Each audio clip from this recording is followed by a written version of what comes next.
All right, hello everyone. Welcome to Office Hours, where we answer questions, give philosophical perspectives, formulate and explore arguments, and deep dive into particular topics of your choice. Ian has asked me to review the Odyssey, the 1997 film adaptation. So I went out and watched it, and this is my review. First of all,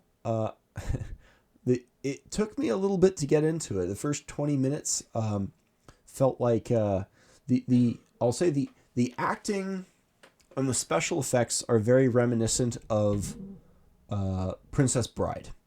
Very campy, has a very kind of low budget feel to many of the special effects, and it's a little bit silly in a few places. Like someone in the comments noticed how funny it was that in this rendition of the war, it's Hector that calls out Achilles rather than vice versa.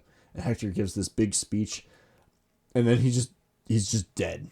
Like it's very sudden, and there's like the flute player is a little bit overdone, a little bit funny.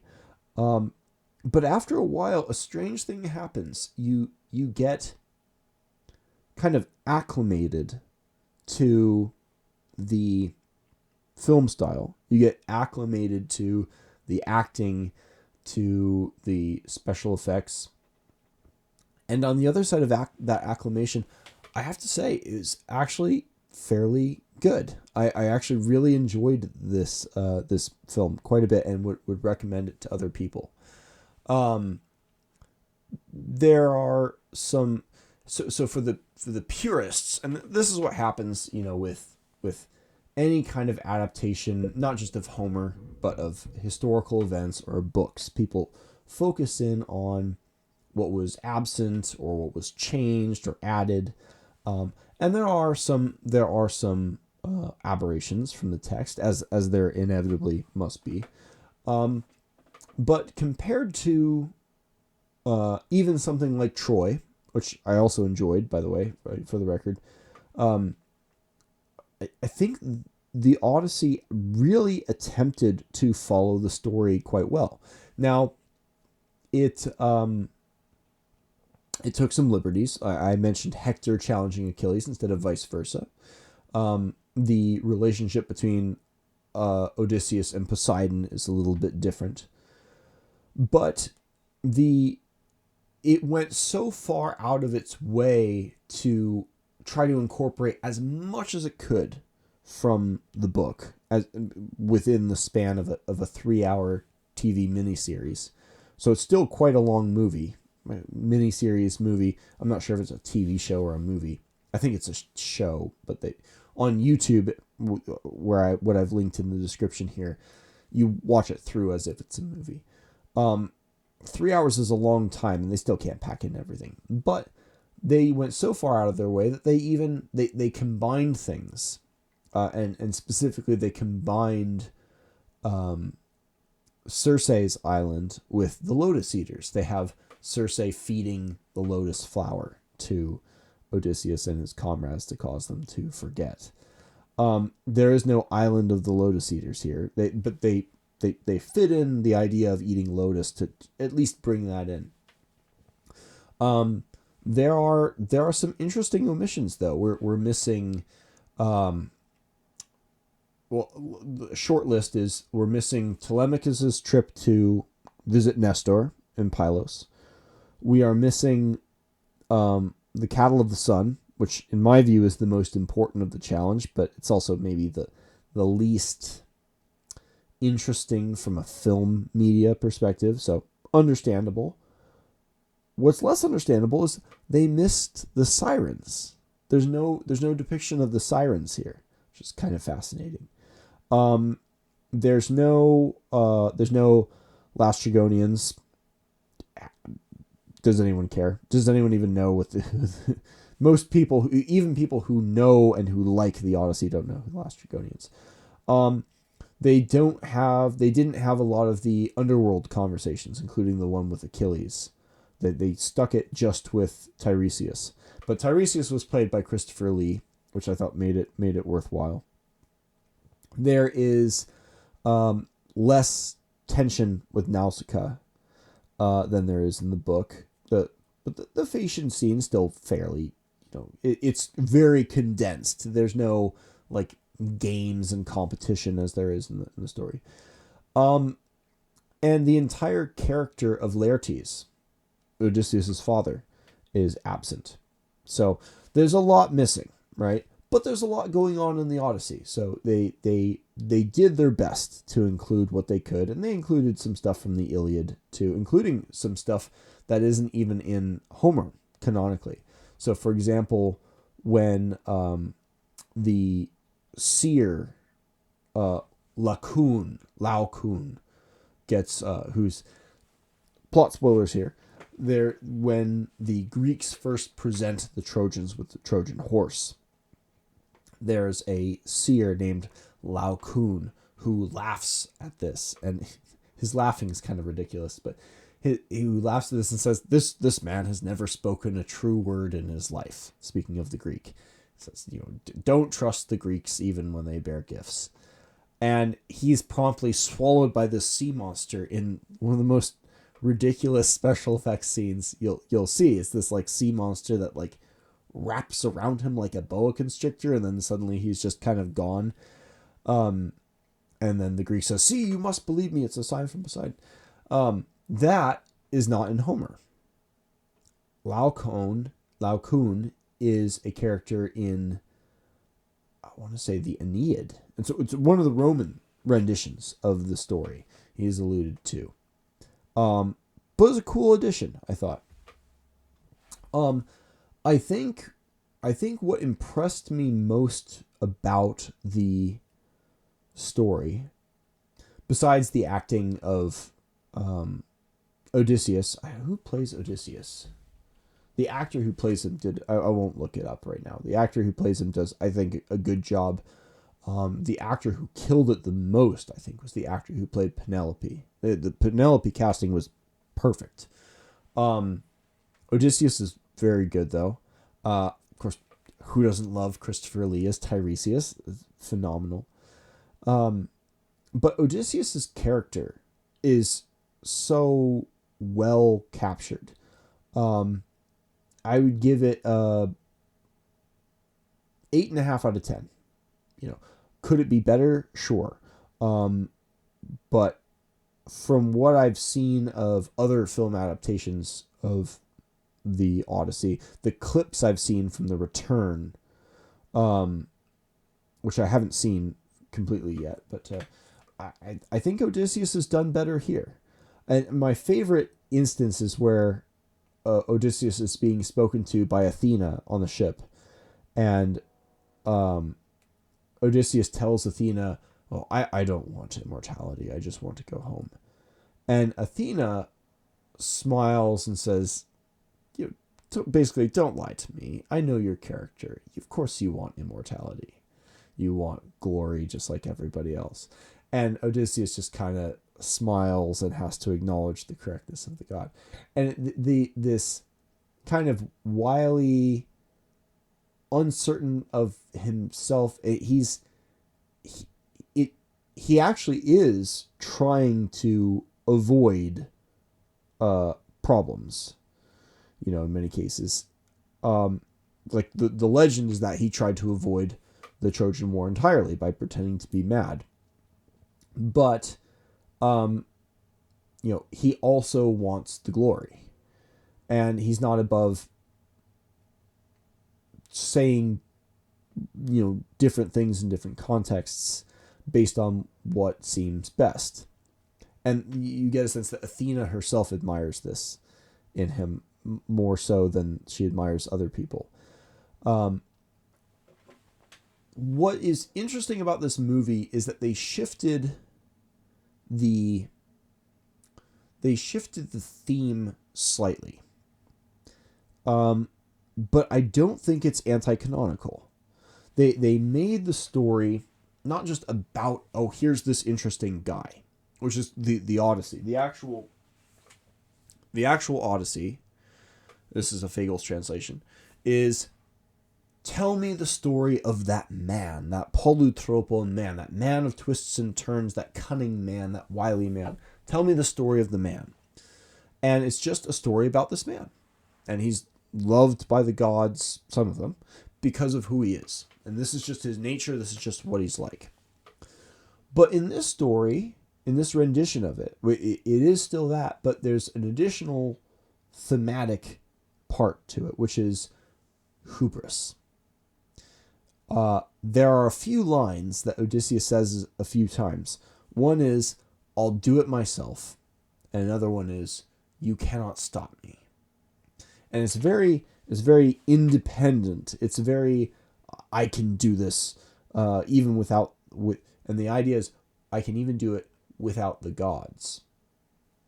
And so, Poseidon is turned from this angry force of nature, which is what he is in the world of Homer, into a kind of moral educator of Homer in this movie, where he wants to punish Odysseus and he wants to make him suffer, but he mostly wants to teach him a lesson.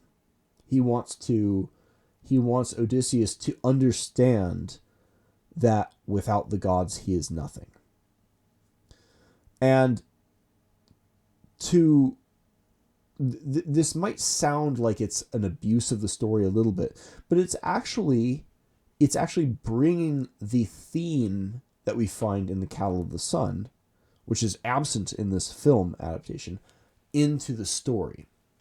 Because what the episode of The Cattle of the Sun represents in the book, the Odyssey, is it's the case where everybody else in his crew, all the other comrades, disrespect the gods when their life is on the line. And Odysseus did not. And because he did not, he was able to return home. So the theme of respect for the gods is there. They injected a little bit of hubris, which is arguably present in the book as well. When Odysseus and the Cyclops sequence is worth commenting on as it's depicted in this movie. When Odysseus has conquered the Cyclops and put out his eye and escaped the cave by trickery and is out on his boat, he reveals his true name. And he says, let everybody know that it was Odysseus who took your eye, not Otis, not no man, or nobody, as they say in the movie. And that was taken as that's the canonical book point where Poseidon becomes angry at him. It's at that point that the Cyclops gets down and prays to his father Poseidon and says, "Father, punish this man," basically. And so he does. In our film here, though, in the film adaptation, Poseidon was already mad with Odysseus. He was mad even before he put out the eye of the Cyclops. And it was not because of the disrespect to the Cyclops, but because of his hubris, because of his belief that he could do things on his own.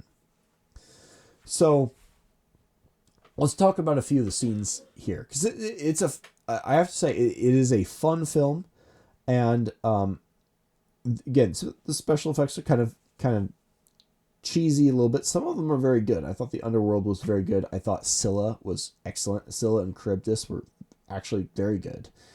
Although the setup of it's supposed to be Charybdis on one side of a strait and Scylla on the other, but instead he has to pass through both through a cave. It's kind of different, but let's talk about the Cyclops sequence a little bit.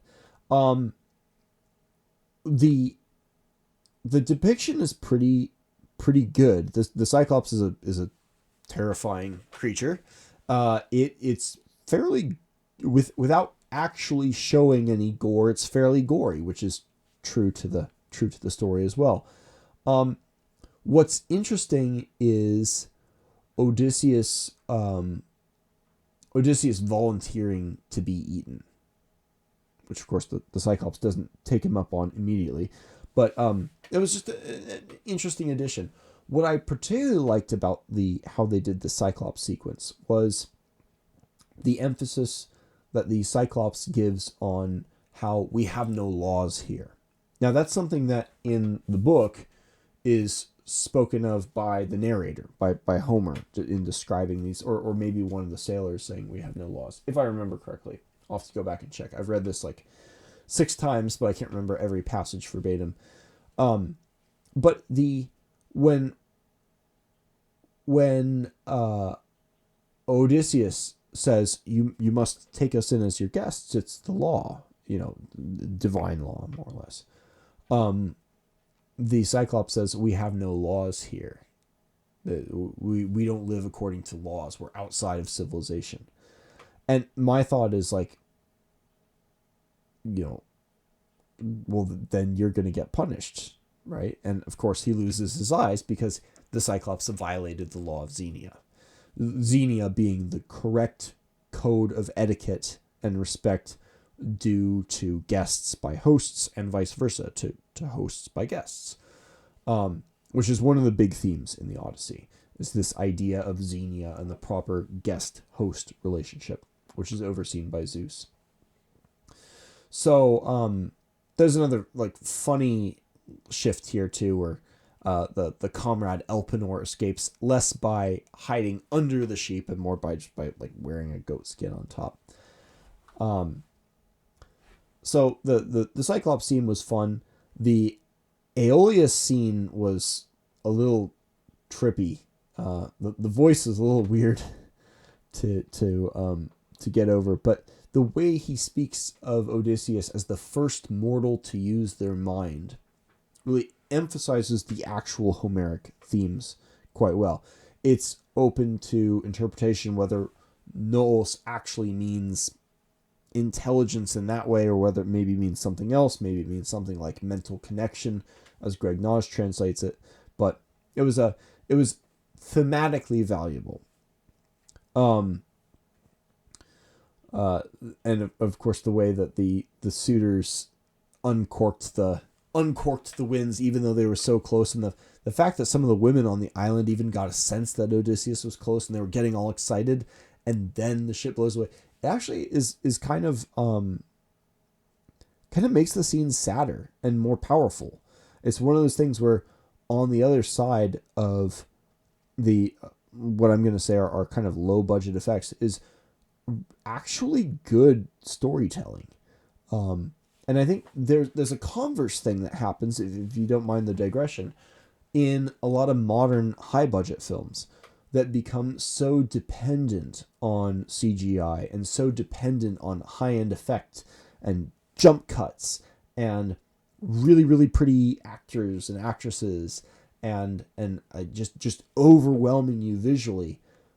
You can actually get acclimated to that too. And if the director gets too dependent on it, and if there isn't any substantive story on the other side, it can actually leave us kind of blank-faced and kind of let down, even if it's super flashy. So there's something to be said, I think, for not being too dependent on super flashy, technologically advanced film direction. And I think this movie is actually a very good illustration of that. So anyways, moving on to some scenes. The Circe scene is interesting. Circe's island is kind of a odd place. There's like a rock climbing scene where Odysseus has to free climb this rock face, and he's met halfway up by twink Hermes. the casting of Hermes is and maybe this should be a cue to cut Christopher Nolan some slack if he chooses to use a sort of twinkish actor to portray Hermes. This is long before DEI. This is long before the huge LGBTQ movement became like a stronghold in direction. It still made sense to cast Hermes in this way to the director, and I don't think it's a bad choice. So, twink Hermes gives Odysseus the root that will protect him from Circe's poison, and the whole depiction of that scene and the time on the island is Interesting, like I mentioned before, they combined it with the Lotus Eaters, which I think is actually thematically correct, because what Circe represents is a danger of forgetfulness. And this is emphasized further by a couple of additions. First of all, they warp time a little bit. Instead of being on this island for 1 year, in this movie, they're on it for 5 years, not just one. But to the participants on this island, it feels like it's only been 5 days. 5 days is actually 5 years outside. And there's something meaningful and powerful and correct where memory and our experience of time intersect. There's something literarily correct in that, even though, again, that is a departure from what's actually canonical in the Odyssey. But I think thematically it still sticks with the themes of the story. And the second point is one about responsibility. Because when Odysseus learns that he's been on there for 5 years, his first instinct is to say, oh, the gods are so tricky or whatever. And to which Circe very astutely says, don't blame the gods. You were given your men back, yet you lingered in my bed. Very, very, again, addition. That was not in the text. That's not in the text. But what is in the text, if I could read it, and this is in book 1. And this is my favorite quote from the entire Odyssey. So pardon me if you've heard this before. I'm going to read it again. It's a quote from Zeus. When he and the other Olympians are contemplating the fates of the mortals who were involved in the Trojan War. And he says, Zeus is speaking to Athena and others, presumably, says, ah, how shameless the way these mortals blame the gods. From us alone, they say, come all their miseries. Yes, but they themselves, with their own reckless ways, compound their pains beyond their proper share. End quote. Well, it continues, and he's describing Aegisthus and others. But it's interesting how they, of course, didn't include that quote, because there's so much going on in the Odyssey, they can't include everything. But they included the sentiment, and they copy-pasted the sentiment, and they tweaked the words, and they put it in the mouth of another divine being, speaking, in this case, to Odysseus, who is like right on the edge of blaming the gods, right on the edge of hubris. Doesn't take hubris to a lethal place, quite, but is on it. There's almost themes reminiscent of like Job in the Odyssey here, wrestling with the injustice of the world. Do you blame the gods or not? So that was interesting. I thought another very interesting thematic addition was the Anticlea's death. In the book, she's just described as dying of a broken heart. It's not really clear what that means. It's clarified in the movie. It has her very consciously, and she's depicted as this very cold woman, this very like almost uncaring woman. But there's deep, profound care hidden beneath this cold veneer, and it pops out in a few cases, and like one of those cases is when she chooses to die. She is overcome with grief. She does have intense feelings, and she just walks into the ocean to die. And it's actually a very hard scene to watch. So I think one final scene I'll talk about. First of all, the conclusion where Odysseus gets home and is with dealing with the suitors. How that goes down, excellent. Very, very gratifying, the way he walks it. But there's this scene that is talked about a lot, especially by people like Emily Wilson, about the hanging of the women at the end. Because after Odysseus and Telemachus dispatch all the suitors, the 108 suitors, they also kill 12 women servant women who had slept with the suitors. And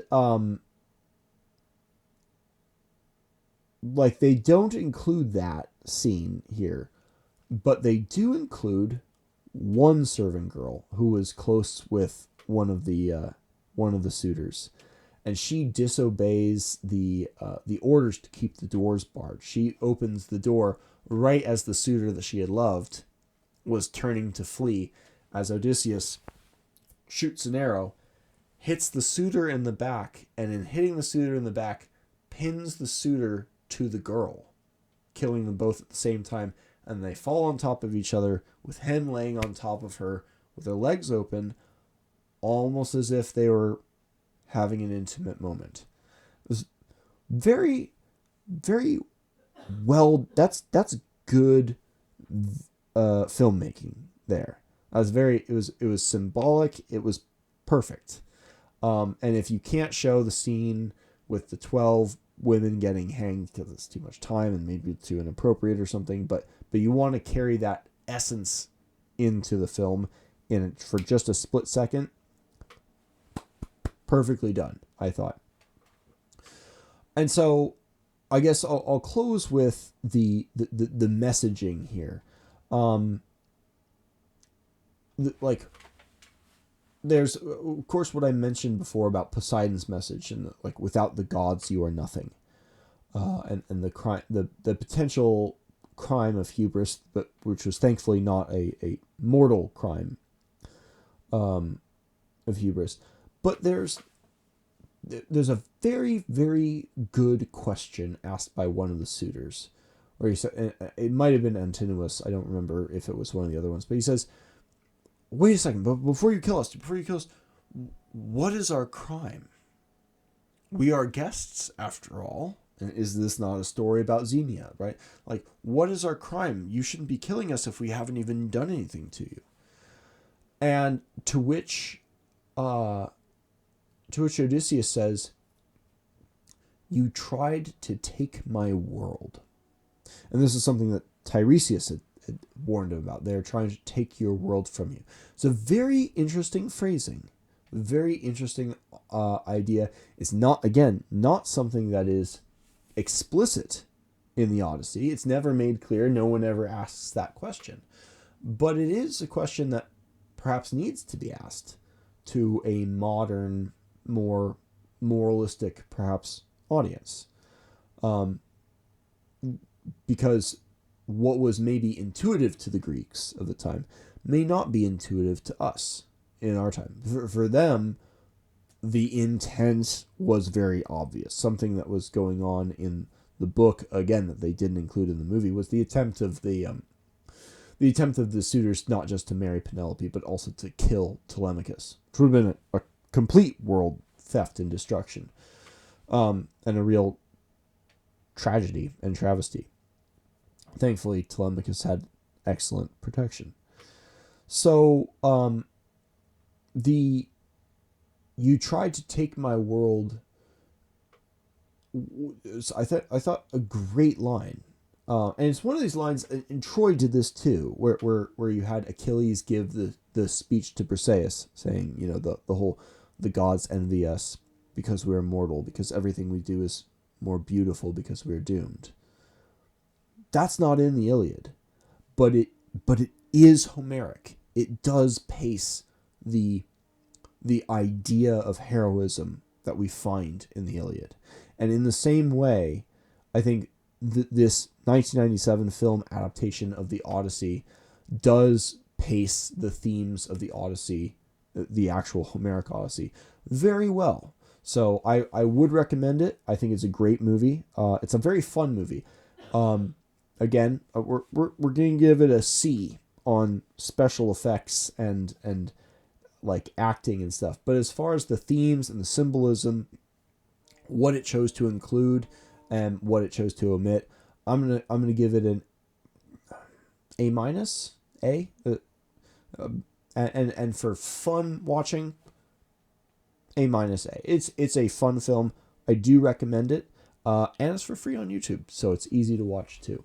So that's my review of the 1997 film, The Odyssey. I hope you go check it out because it's very worthwhile. And thank you, Mr. Ian, for the recommendation.